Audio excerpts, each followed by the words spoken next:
Hartlike goeie dag, dit is Dinsdag die 26ste Julie, vandag is ons al by episode 80 van Agri Monitor.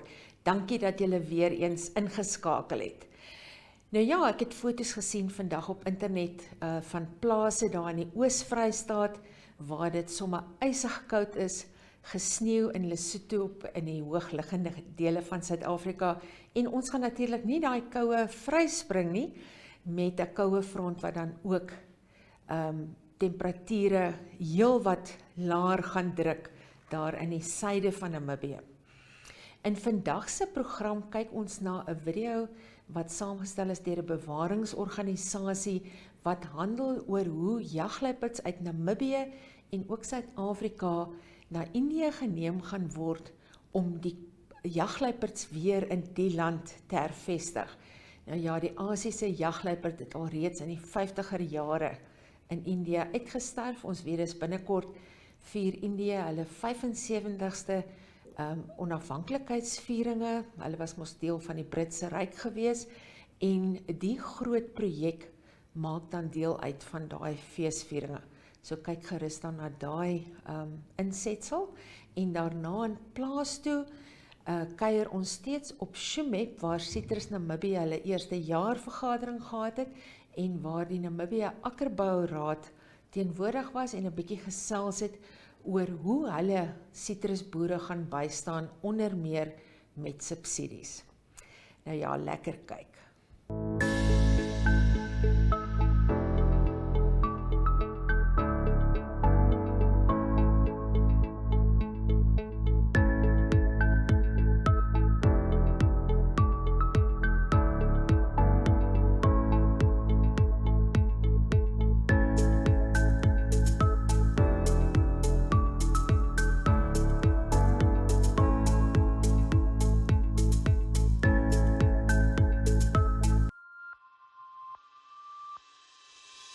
Funding part of it and the risk aspects that are related to the potato production is also quite.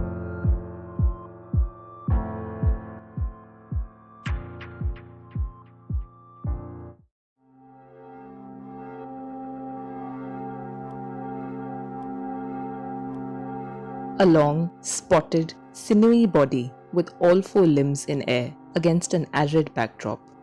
This is the cheetah, the fastest terrestrial animal on Earth, capable of galloping at speeds of up to 100 kilometers per hour. The cheetah, which was extinct in the 1950s in India, is about to make a comeback later this year.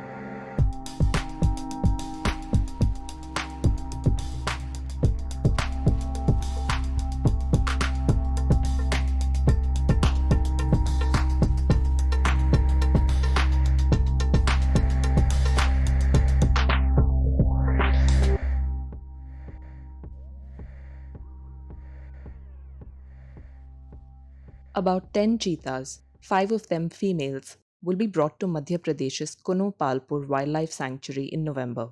And while this is good news for wildlife aficionados, it need not have to be this at all in the first place. Why? For that, let us start from the beginning. The cheetah is no stranger to India. India was once the final point in the arc of its range extending to Iran and Africa. In fact, the very word cheetah is of Sanskrit origin, meaning variegated, adorned, or painted. South Asia's love affair with the spotted cat reached its apogee in the Middle Ages.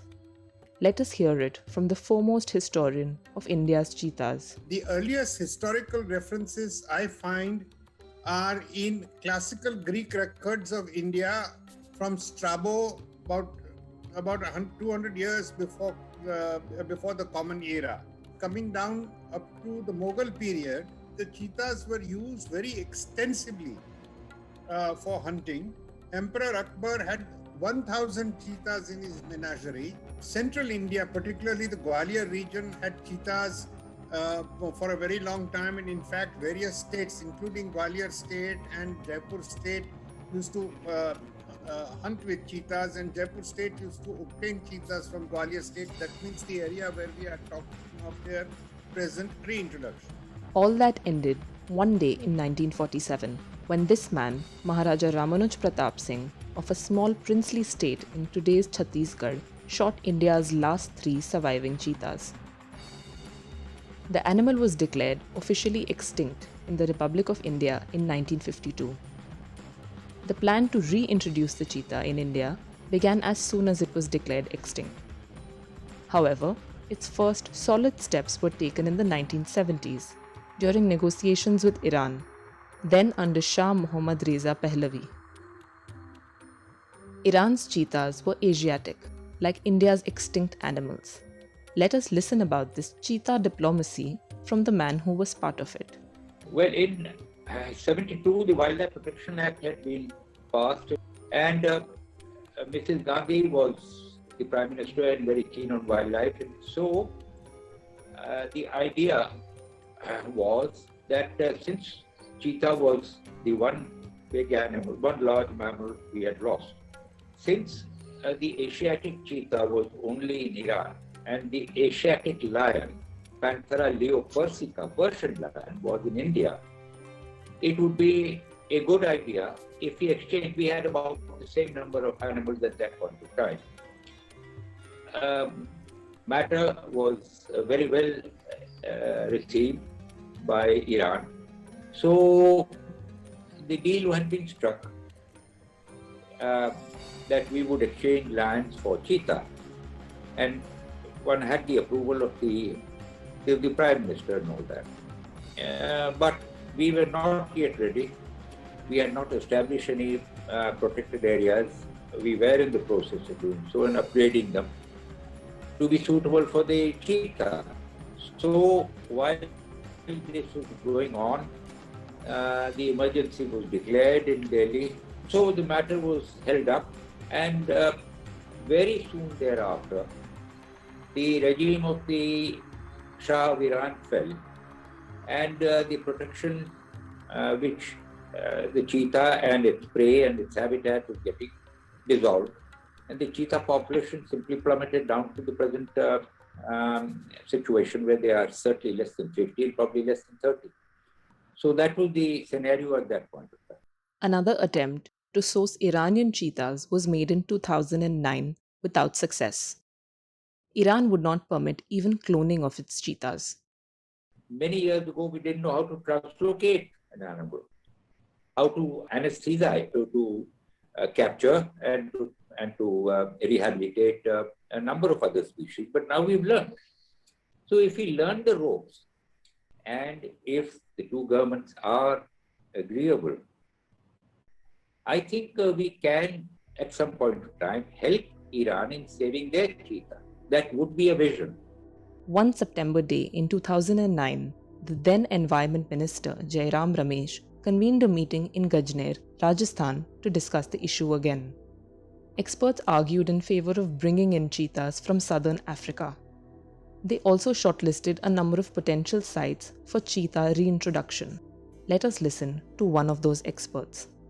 These reserves aren't large, and the cheetahs coming in are used to being around leopards, and lions and hyenas. So they are not naive. So it will be an experiment, which is an important experiment that India is taking forward. So we can't really make any guarantees. It is a numbers game, so a number of animals are going to be needed, with high hope that reproduction occurs and that there will be some that will survive. So in a perfect ecosystem like the Serengeti, we do even see about a 90% loss of cubs in those areas. So we can't do much worse than that, I hope. An unusual event in May 2012 put spoke in the wheel when the Supreme Court ordered a stay on the reintroduction project. Senior advocate P.S. Narasimha, court-appointed advisor, and the amicus curiae in the Asiatic lion's relocation case in the Apex Court, had filed an application seeking a stay.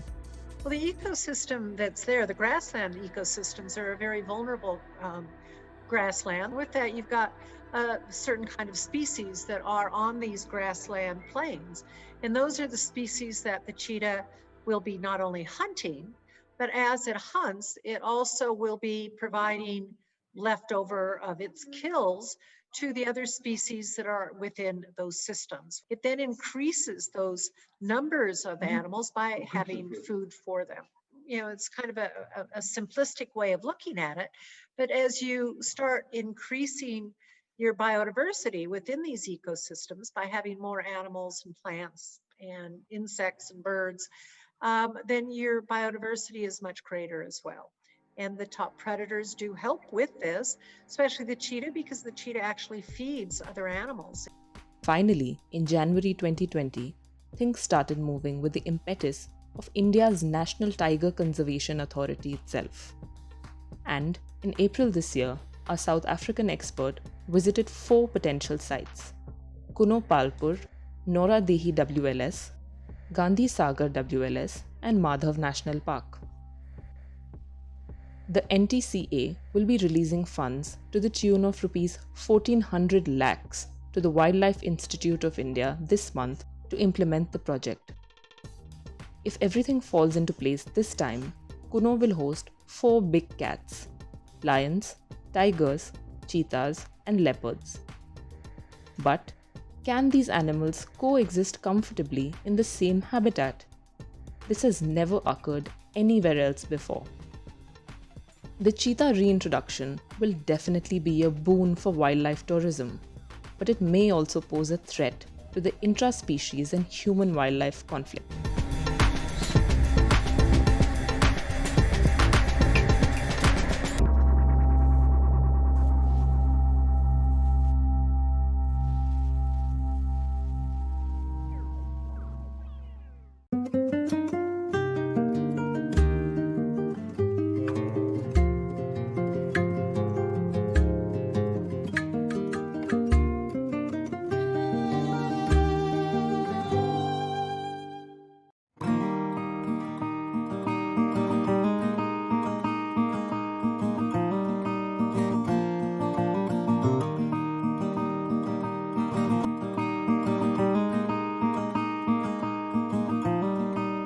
There's also a plan to subsidize the sourcing of the seedlings and also the establishment of the nursery.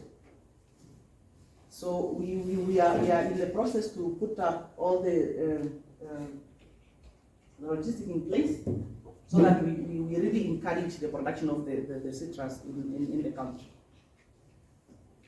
Also, NAB will also fund the training programs. Should the industry need a training on a certain topic, we organize and fund for that. The research also, if there's something that we need clarity on, be it a disease or whatever it is, our team from NAB, the research team, will also be involved in that. The very first thing that we need to do is to register any person or institution that are involved in production, processing, storing, and marketing of the citrus. So we don't have a database for that yet. So the demand is there, you can see, but we need to organize ourselves. In NAB, we really want to work together so that we can close that gap. There was a question of what is the portion of the citrus in the market? If you check well, the local source product, then average actually, the statistic here, the average for tonnage for 2018, 2019, and 2019, 2020. So if you are to look at the local source tonnage, let's go the oranges. What we sourced in Namibia was only about 304 tons.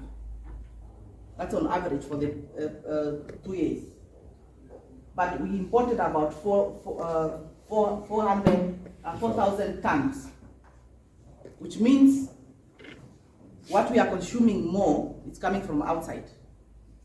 The percentage under sourced locally, it's only 1 shops. But we know most of our products are going into informal market. That is not recorded. So what we are seeing there is what was sold through the formal market. That's the only data that we have. When you sold your product to the traders, they send what we call their return to Namibian Agronomic Board for capturing. But what you sent to, what you sold to the vendors, we don't have that information. So it's not to say we are only having, maybe we are only selling about 300 tons of oranges per year. It's more. The challenge is most of our products are going through informal market. Some are getting rotten because there's no market. That's a fact. The Namibian Fruit Development Scheme, it's focusing, like I said, on the development of the fruit in Namibia. And the main aim is to stimulate the production, the marketing, and the marketing of the fruits in Namibia. So, like I said, first we need to register all the producers, the processors, and the traders, so that we know who's doing what and when are you in the market. Once we are registered, we now need the information, as we were saying. We need now to know which fruit trees are you farming with, are you producing the fruits, how many trees maybe, and what are your tonnage that you are expecting for the season. Once we have that information, we can then compile a report and share that with the traders. And once we have the report, we have the statistic to know we are expecting how many tonnage, for instance, in March or April 2023. And we quantify that with the demand. If we see that the expected is more than the demand, then we close the border. If, say, for instance, we are only able to produce, say, for instance, 30% of what we are consuming, then we close the borders, but we can allow the 70% to come in. But we see to it that the 30% which is available in the country, we make sure that the traders, they buy that, provided it's quality.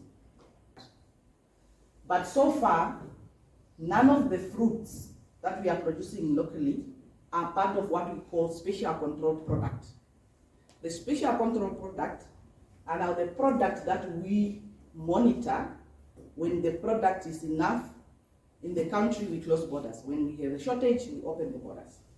But we are adding it on. How long does that take? It's when we have all the information that we need, like registration and so on. The moment we have all the statistics in place, I'm sure we'll start implementing that. Apart from the scheme, NAB conducts farms facility and facility inspections, where we come to your farms and your facility just to see whether you are producing and adhering to the local gap or food safety, the hazard. We do that inspection, and then we also advise where there's a gap that you need to fill. Currently, there's a standard that is under the public the public inquiry stage, where you as an industry you need to go through it and see whether everything in that standard is on point. Is it applicable to Namibian environment, or maybe there's something that you need to remove or to add. So at this stage, you still have the chance to give in your input. So this standard now, it's a voluntary standard, but NAB would develop and enforce the technical regulation for citrus specifically, and then it will be mandatory to implement some of the things that will be in that regulation. So that is coming next year, and the aim is just to protect the industry, because we know that some of the products that are coming in may be third grade, second grade, but without we may be suffering from those chance takers. NAB will also conduct the citrus production baseline study this year through the research division, to understand the current status of the citrus production in Namibia. And NAB continues supporting the industry, whether technically through training also, or financial support, just to bring us together like we did today.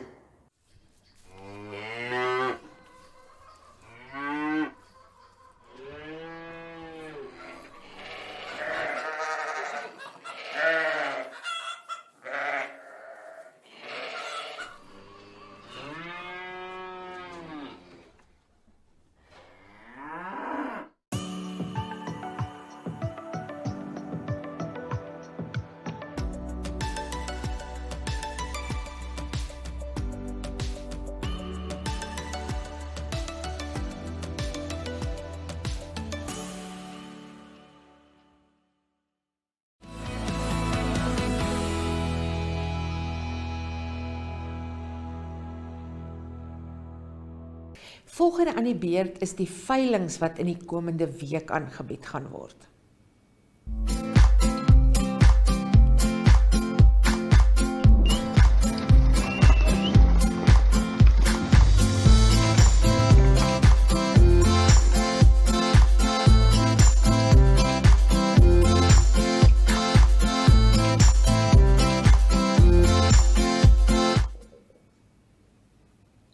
Op die 27ste Julie is daar veilings by Hoogveld, Karasburg, Gobabis, Aranos en in Windhoek.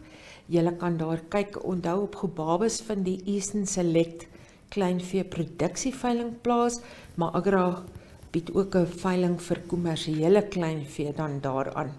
Op die 28ste het weer aan Windhoek 'n grootvee veiling. Blouberg het 'n speenkalfveiling daar by Otjiwarongo, dan het Namboer in Windhoek die Namibië Ram veiling en Agra het ook op Keetmanshoop 'n veiling. Op die 29ste het Agra op Otjiwarongo en net op Otjiwarongo 'n veiling en dit is dan die Oudtshow gesamentlike produksieveiling wat daar aangebied word. NLA het by Mariental 'n groot en kleinvee veiling. Namboer het in Windhoek 'n losgoedveiling en Agra het ook op Kamenjap 'n veiling. En dan die 30ste Julie het NLA by Mariental 'n wildsveiling by die Africa Game Bomas en Namboer het by Zeeys die The Game Shop wildsveiling.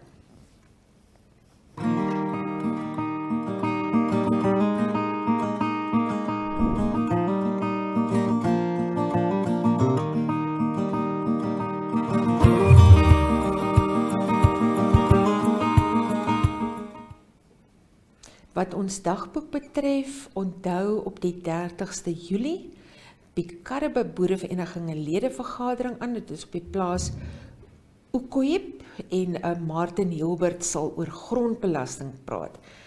Let net daarop, etes word daar aangebied. As jy 'n lid is van die NLI, gaan dit vir jou $90 per kop kos, maar as jy nie 'n lid is nie, gaan jy meer moet opdok. Daar is ook 'n kontaknommer waar jy kan bevestig dat jy dit gaan bywoon. En dan natuurlik volgende maand op die 27ste Augustus, onthou die Interboerevereniging Sportdag daar by Summertown. Dit gaan 'n baie lekker geleentheid wees.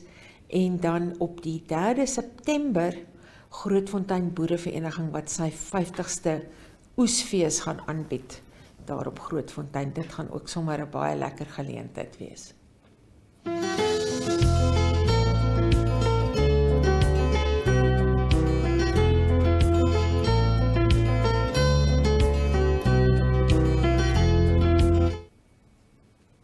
Dan ons vleispryse geborg deur Feedmaster die week van 18 Julie. Die verskillende abattoirpryse bly onveranderd. Dit was verlede week ook so gewees. Dan wat ons veilings betref van verlede week, die gemiddelde is daar tollies $35 Namibiese dollar 99 sent, verse $32.73 sent, stoorosse $29.54 stoorverse $29.61, slagosse $28.89, slagverse $28.14 en dan koeie, dit hang natuurlik af hoe vet of maar hulle is, kan julle daar die pryse, die gemiddeld per kilogram prys van verlede week sien. Slagbulle het verkoop vir so 24 Namibiese dollar 89 sent per kilogram. Dan slagskape, dorpers en vetsterte kan julle daar die pryse sien en dan bokke het 1339 gemiddeld per bok was die prys verlede week en dan koeie met kalvers 10.866 Namibiese dollar. Nou ja, dit bring my dan aan die einde van vandag se program. Ek wens vir julle almal 'n baie geseënde en 'n baie voorspoedige week daar op julle plase toe. Totsiens.